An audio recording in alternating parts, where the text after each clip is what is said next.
Bonjour, je suis Afikredo Théou, consultante en marketing et communication et je fais la promotion de la consommation locale. Je vais vous parler d'un sujet très important aujourd'hui. Ma vidéo sera brève, courte et assez impactante. Je vous demanderai de rester avec moi jusqu'à la fin. Avant de commencer, je vous demanderai de vous abonner à mes pages, de liker mes vidéos et de surtout partager les vidéos afin de vulgariser la promotion de la consommation locale. Le sujet d'aujourd'hui va porter sur les boissons chaudes.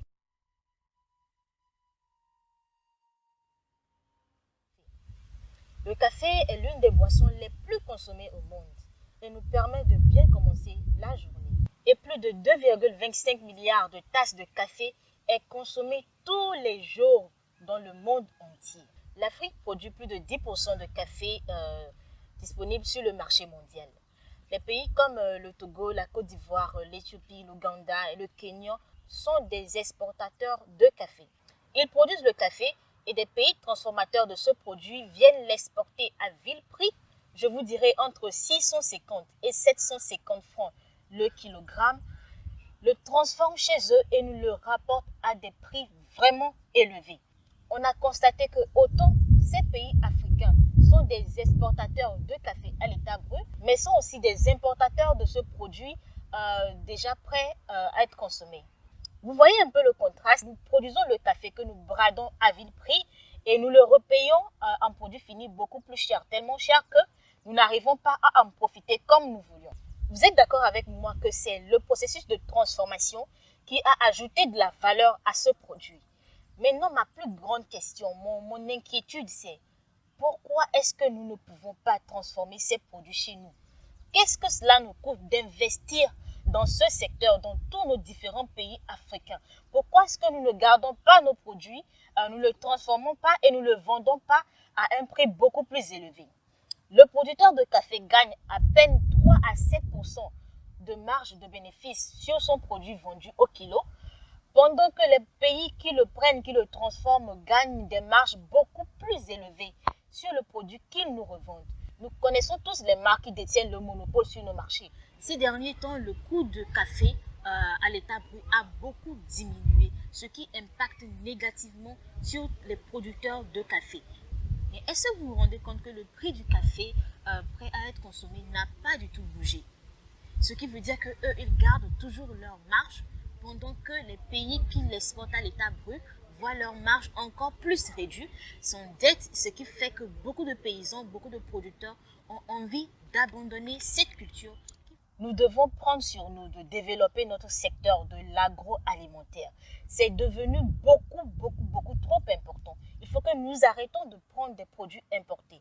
Je vais juste vous prendre l'exemple de la Corée du Sud qui n'est pas producteur de café, mais qui est l'un des plus gros exportateurs de café prêt à être consommé. Il est l'un des plus gros exportateurs des produits dérivés de café. Si vous êtes consommateur de café, amusez-vous juste à regarder sur les boîtes de café, à vérifier l'origine de toutes ces boîtes. Nous avons ces produits, nous avons la chance de produire le café chez nous. Investissons dans le secteur de l'agroalimentaire, développons ce secteur, transformons nos produits afin d'ajouter de la valeur et afin de bénéficier de la marge nécessaire pour pouvoir construire nos pays. Nous devons commencer par agir, nous devons vraiment commencer par penser à comment développer ce secteur, à comment investir dans ce secteur.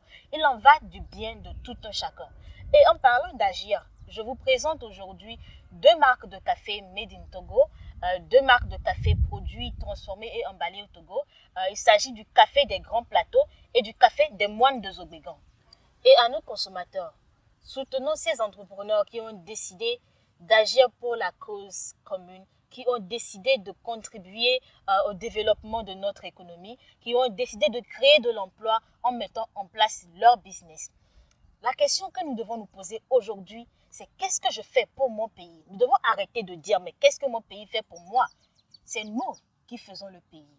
Nous devons prendre sur nous de développer nos pays africains. L'Afrique a des ressources que nous devons arrêter de brader. Transformons nos produits, ajoutons de la valeur à ces produits et décidons de conquérir nos marchés nationaux et le marché international. Et parlant de créativité, parlant de packaging, parlant de présentation, je vous parle du miel Mira, un produit qui m'a charmé quand je l'ai vu. Je me suis dit, mais waouh, comment se fait-il qu'une personne ait juste pensé que parce que c'est difficile de prendre du miel avec soi, de l'emporter avec soi, je vais juste faire du miel en stick, du miel facile à emporter. Et elle a pensé à le faire en stick. La miellerie Mira, dont la promotrice est Madame Pega Afi, a vraiment fait un travail de créativité. Il y a beaucoup de personnes qui migrent du sucre au miel à cause de ses bienfaits. C'est un produit qui doit se retrouver dans tous nos points de vente, qui doit être vulgarisé dans tous les pays africains et conquérir aussi le marché international. La Miellerie Mira, jeune entreprise, cherche aujourd'hui des distributeurs et distributrices de son produit de par l'Afrique, de par le monde entier. Et je vous laisse les contacts de Madame Pegba Afi. Je vous laisse les contacts de la Miellerie Mira afin que vous puissiez les contacter. Il faut vraiment que nous prenions exemple sur les autres. Chers et frères entrepreneurs, prenons exemple sur les autres. Ne mettons pas juste des produits sur le marché parce qu'il faut le faire. Non, mais mettons des produits sur le marché parce qu'il y a la demande d'abord et parce que nous voulons résoudre un problème. Il faut que nous pensions à la compétitivité. Il faut que nous travaillions mieux nos idées. Je suis à la fin de ma vidéo. C'est vrai que j'ai dit qu'elle sera courte, mais j'ai plutôt l'impression qu'elle est longue.